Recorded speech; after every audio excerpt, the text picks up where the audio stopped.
Welcome to Voices of the Wild Earth, a podcast series from the Idaho Mythweaver. I'm Jane Fritz. Back in 1991, I produced a 5-part series of documentaries for Spokane Public Radio. Called Keepers of the Earth, the programs featured stories of each of the Idaho tribes, set within the context of their histories, cultures, and interrelationships with the natural world. These many years later, the voices of the storytellers and Indigenous leaders are more relevant than ever. We invite you now to listen and learn from the Native peoples, whose values and perspectives create a future that we all can embrace.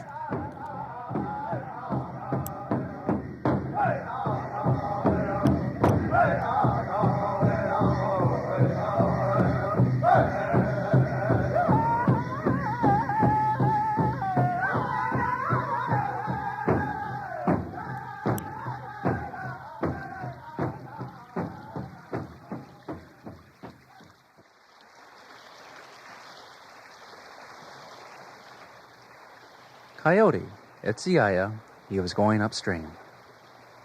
Coyote is always going upstream. He was going along and he noticed the salmon were having some difficulty there. So he says, I'll build a fish ladder so that the salmon can go upriver and feed my people. And so he's busy working along there, and Magpie, he flies over and says, Ag, what are you doing? And Coyote looks up and he says, I'm building a fish ladder for the fish to go up to feed my people. Since time immemorial, the Nez Perce people have been keepers of the earth. Nez Perce people have honored the legends, the old stories, those stories that speak of everything connecting to everything else. From their beginnings, these legends took root in the language of a people that grew as strong as a wilderness spruce. If you listen, you will hear the voice of animal spirits, of camas roots and service berries, of forests and mountain streams, and the endless circle of living and dying. Storyteller Brian Christopher Bull works summers as a seasonal interpreter for the Nez Perce National Historical Park in Spalding, Idaho. I think legends form the backbone of the Nez Perce tribe. Stories have a way of reaching people. Everyone that I've met likes a story. I think it's important that it's saved and preserved.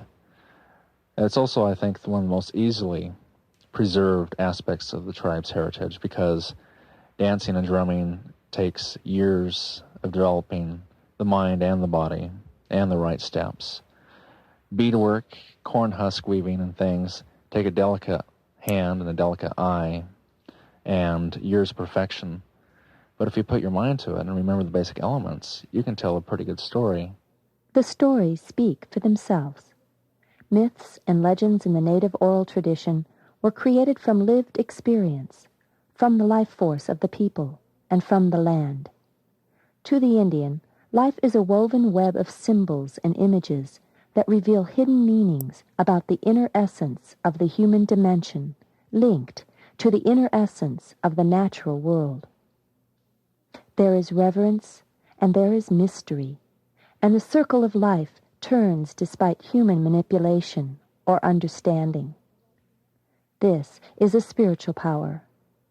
And as the Nez Perce people explored life's interrelationships, Coyote, the legendary teacher and trickster character, created stories for the Indian to live by.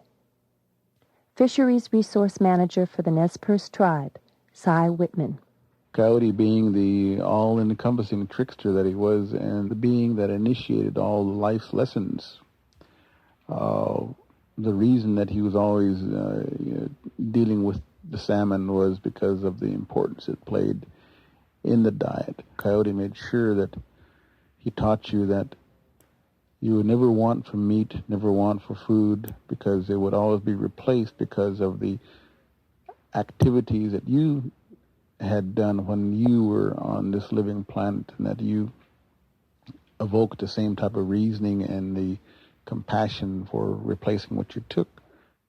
Tales of Coyote are not just fairy tales or nursery rhymes. They are very hard life lessons, ones that serve as examples to you. The Coyote teaches you that each day is something that you've been given. Whatever you do in that day, tomorrow will be history, and that you dare not repeat that. You either make it better or you can make it worse. There are no in-betweens. And Magpie looks at Coyote and says, "There's no reason for the fish to go up there. The monster, it's what's sick, ate the people all up." And Coyote says, "Oh, that's what happened to them. No wonder nobody's been around to help me." So he starts up that way to find the monster. Along the way, he stops to make some flint knives and takes something to start fire. As he goes along, he gets some camas and service berries and things like that, and he puts them all in his pack. And he gets himself on his way, and he's making these ropes out of hemp, and he goes along and he's thinking of a plan. Nez Perce people were dependent upon each run of fish that came into a particular area. Each run mirrored the changes in the natural environment, summer to winter to summer again, ensuring the survival of the people. Health, longevity, and low infant mortality were a direct result of this interrelationship. But today, winter runs no longer exist. Subspecies of fish have been eliminated, and without adequate fish in their diet, health problems have increased. In 1984, native coho salmon became extinct, and today seagoing sockeye salmon have virtually disappeared from the region's river system. Again, Cy Whitman. In the past, where I've gone to streams where, as a child, I was at and remember seeing countless hundreds of fish going by on their way to their annual spawning. Never, as a child, never realizing that in my wonderment of that survival of that fish, that it would one day come to an end. That's when I get that sense of sadness, and then it's replaced in with a welling rush of anger.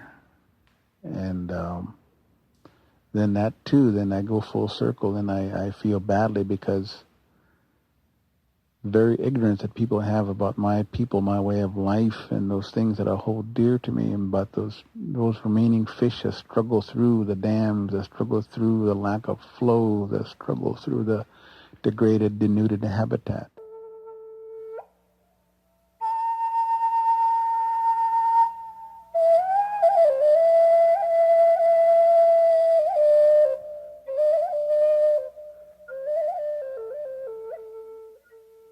There's been degradation on the resource. We look at that as something that is like a cancer creeping into the family, and within the circle of our families, being the winged creatures, the flying creatures, those that crawl, and those that swim, is that we have to care for one another, and within the matter of survival again, we cannot continue with this way this effort has come at the expense of mining and logging and irrigation and agriculture and power consumption. What then is the hard reality for the Indian people of lost species of anadromous fish, of ocean-going salmon? Charles Hayes, chairman of the Nez Perce Tribal Executive Committee and member of the Columbia River Intertribal Fish Commission, explains the impact of extinct, endangered, and threatened fish runs on his people. Our people did not take any more fish than they actually needed, and there was always a provision that they would not fish several days in a row to get their fish, but would take fish from each part, from the early part of the run, from the middle part of the run, and from the last part of the run, so as to maintain a balance to keep those fish coming in sequence that they had for centuries before we were here. They have been a part of the way of life for the Indian people for centuries, and when something like this occurs, then that part of the history is essentially deleted from our tradition and culture.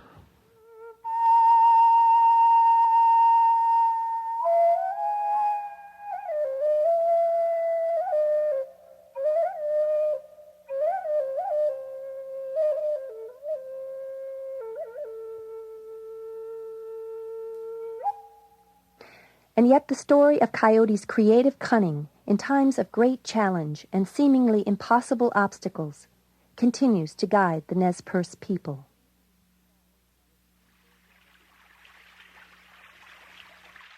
So he gets up to the top of the prairie, and he ties the ropes around 3 mountains, and then he ties them around his waist.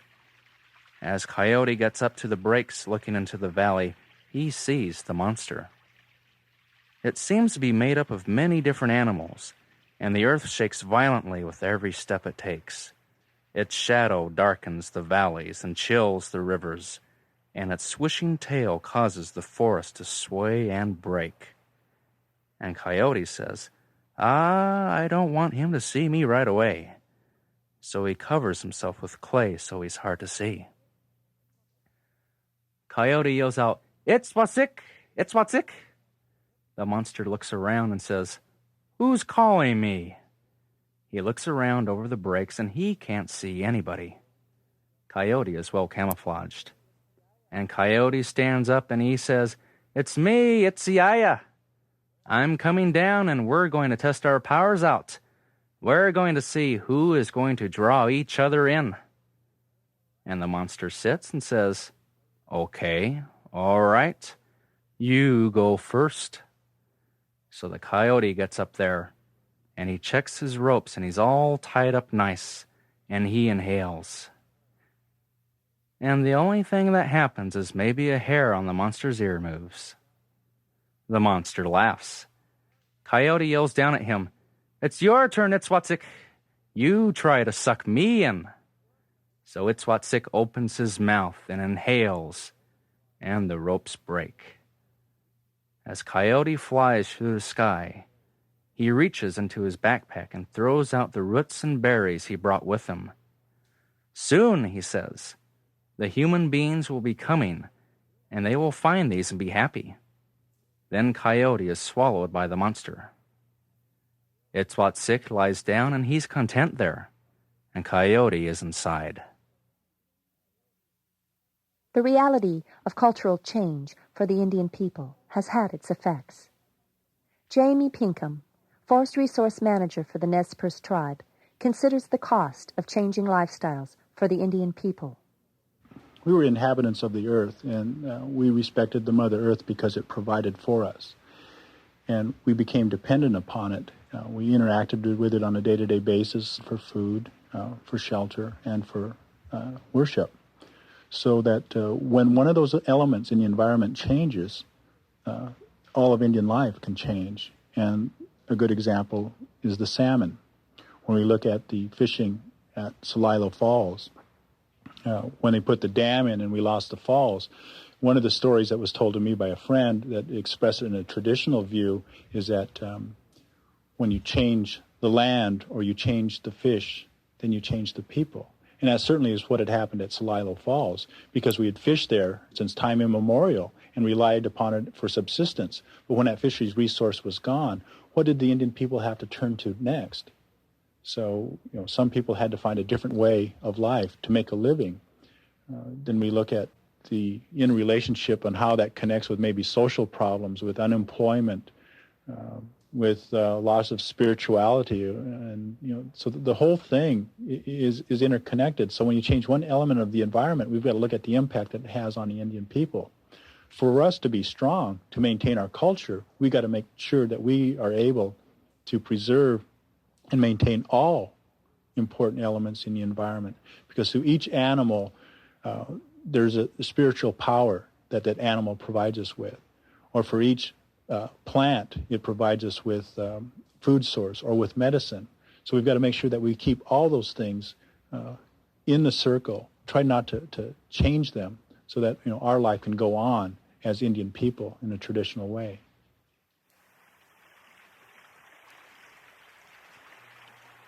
Inside the monster, Coyote gets his flint, and he makes a little torch, and he goes along and sees the skeletons of all the animals. He says, "Many people have been dying." He's going along with his light when his friend Fox runs up to him. "Fox, how are you?" "Fine. I was wondering when you were going to come and save us." "Well, I need some help. You go get all the animals together, and you have them gather all the bones of all the dead people and put them by all the openings, and then have them gather all the wood and bring it to the heart." And Coyote goes on. Fox runs on and tells all the animals, and they gather the bones of the dead people, and they put them by all the openings. Coyote finds the heart of the monster, takes pitch from his backpack, and starts a fire with the gathered wood under the monster's heart. Then he jumps up, and he takes one of his 5 knives out and starts cutting away at the heart, tossing down slabs of fat for the people to eat. Smoke begins to trail out the monster's eyes, ears, nose, and back, and the pain causes the monster to bellow out. Coyote continues to cut into the heart, and the monster, it swats sick. He moans, "Oh, I knew I shouldn't have eaten that coyote." And he opens his mouth and his other openings, and all the people throw out some of the bones, as many as possible. And Coyote keeps cutting, and every time he does, that monster cries out, and every time he opens up, the animals throw out more bones. Coyote breaks one knife and then another, and finally he is down to his last knife.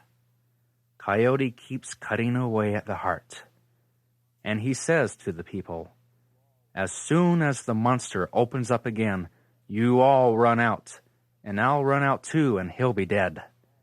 So he cuts, and finally the last knife breaks, and Coyote tears away the last bit of muscle with his teeth. The heart falls, and the monster dies. In its death, mountaintops were flattened and forests shattered.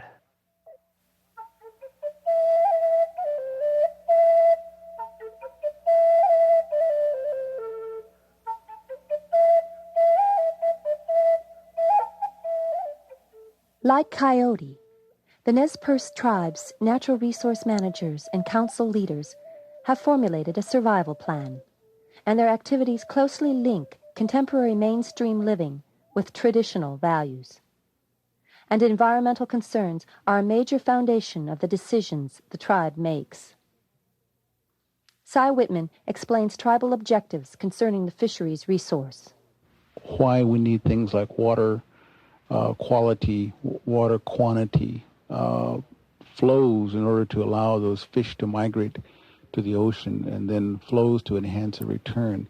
Adequate passage, whatever man, in this instance meaning all of us, have done to circumvent the system, we must somehow substitute something that allows us to allow life to go on in its cycle. We would like to do it all if possible, but of course we have states around us and other Indian tribes that have a stake in us also.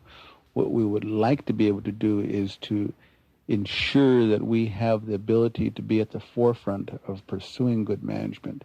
And it's a collaborative effort. Life is a circle, and that's basically what we seek to do, is to reinstill those circles of life somehow. If technology allows us to put in substitutions for what Mother Nature created naturally, then we must do that. We must do that in order to survive. The forest resource requires a similar management style, according to Forest Resource Manager Jamie Pinkham. We take the traditional values about the interrelationship of all the things that the forest provides us with, and my job is to take it and mix it with the scientific or the technology side of managing forest lands. And so we take an interdisciplinary team approach. We'll get the involvement of the people from the fisheries department, cultural resources, wildlife, and water resources, so that we're not just looking at that forest value for the tree only, but we're understanding that overall relationship in the forest environment. So it's a mixture of taking the culture and tradition and the marriage with the scientific community. I don't want to put myself in a position that we try to put a monetary value on things, that we try to measure things that way, and we try to decide which one will win, which one will lose. I think that's part of the conflict that some of the resource managers have put themselves into, is that they look at just the economic gain of timber management, and they can't recognize a value placed on fisheries, wildlife, or cultural resources. And I guess when I look at the forest environment, I look at them all and see how all of those can intermix, and one not being more important than the other. Tribal members are in need of cultural resources, in need of practicing the traditional ways of gathering, and in need of going out and seeking their spiritual power. So that still exists today. So I think my job is to look at all those values and to try to bring them back into play, and hopefully that by doing that, we slow the erosion that's been going on areas that we can go out and practice our culture and tradition.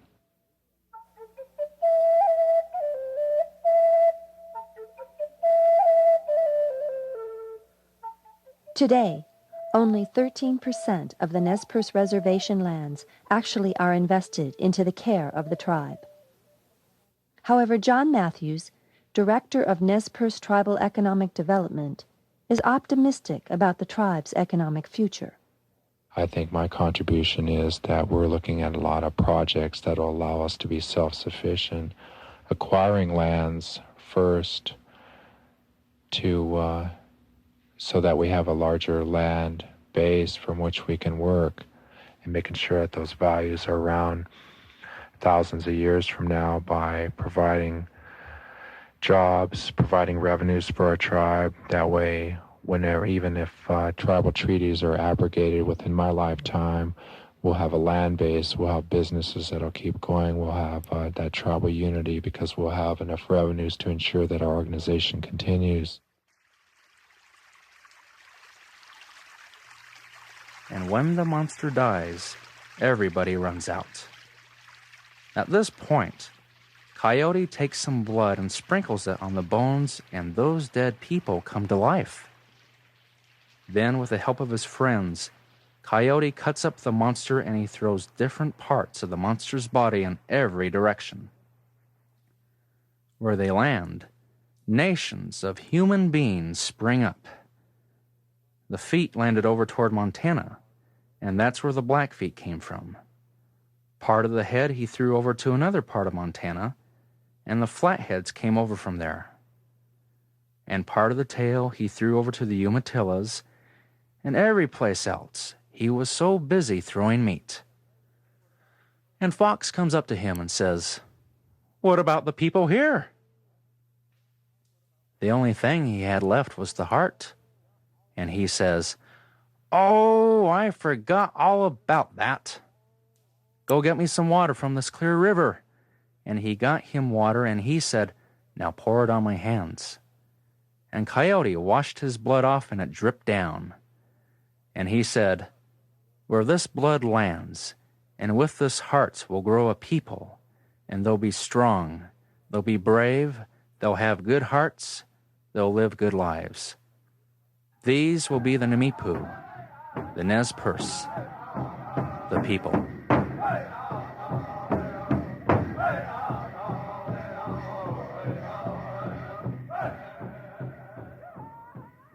The impact of the Nez Perce legends continues to be felt by the Indian people today, as expressed by resource managers Jamie Pinkham, John Matthews, and Cy Whitman. The stories carry, the message of the Indian people. It's one way that we're going to use to take tradition to tomorrow, to make sure that our traditions, our belief as Indian people thrive. And what better way to do it than using the traditional stories?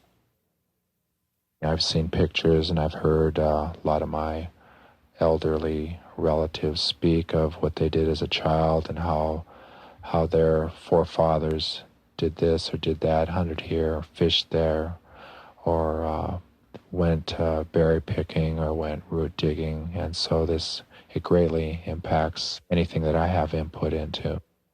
I think the stories are strongly living today, and there's no doubt in my mind that they'll continue to live throughout the advent of time.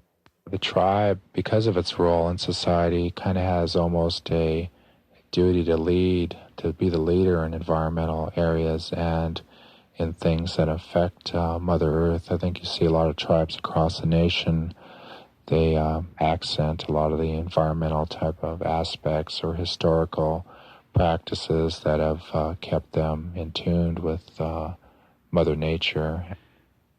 The old philosophy was that if you had that book and those pages and everything that you had to deal with in life had to be written down, then it was not worth remembering, because those were just like leaves burning in a fire. They'd be lost forever. The value of teaching is one of teaching from the mind and the heart. And our whole cultural survival is based upon our predilections, that the change that is foretold that will be coming will then signal that there'll be a new life after the end of an old. And now once again we will be able to see rivers flowing with fish, compassion once again that will rule people's lives. And when I look at these things and they give pause to think and listen to the water, watch the water, listen to the wind, listen to the call of the animals and what they're saying, and it's a matter of trying to retain that within this rush of activity and paper that pervades our very essence today.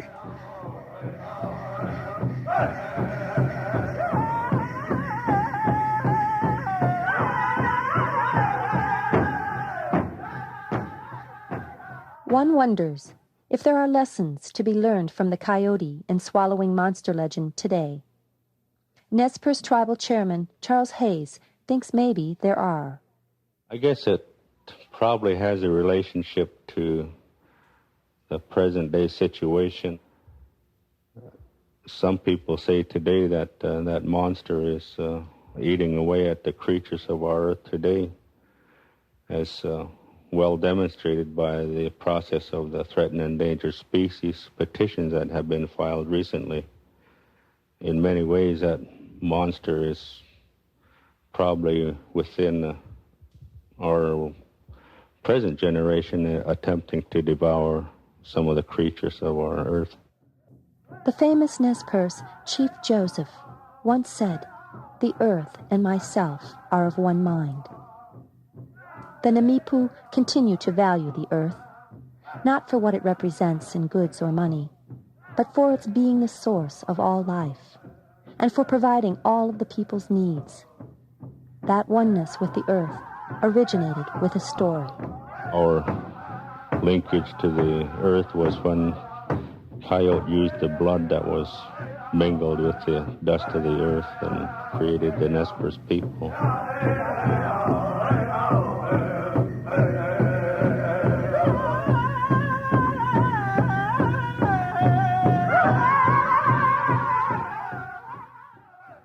Native American flute music courtesy of Ken Light, and traditional singing and drumming by Nez Perce Nation.